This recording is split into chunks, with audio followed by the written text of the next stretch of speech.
મહેસાણાના કડીમાં બે અલગ અલગ જગ્યાએથી બે સગીરાઓ ગુમ થતા ફરિયાદ દાખલ થઈ છે। 24મી માર્ચે આ બંને સગીરાઓ પરીક્ષા આપવા ગઈ હતી અને ત્યારબાદ અચાનક ગુમ થઈ ગઈ। પરીક્ષા આપવા જવાનું કહીને સગીરા ગુમ થઈ ગઈ। સગીરા ગુમ થતા અપહરણની ફરિયાદ નોંધાઈ છે।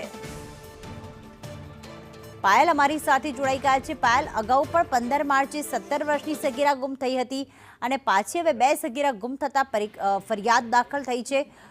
પોલીસ દ્વારા કઈ દિશામાં તપાસ કરવામાં આવી રહી છે? કોની જોડે આ સગીરા ગઈ છે? કોઈ શંકા વ્યક્ત કરવામાં આવી છે?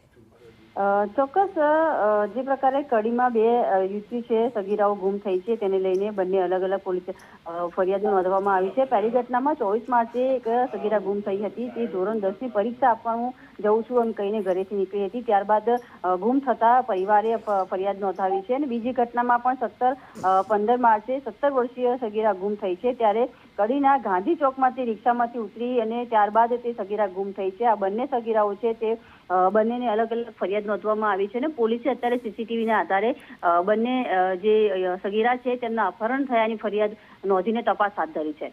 આભાર પાયલ તમામ વિગતો માટે।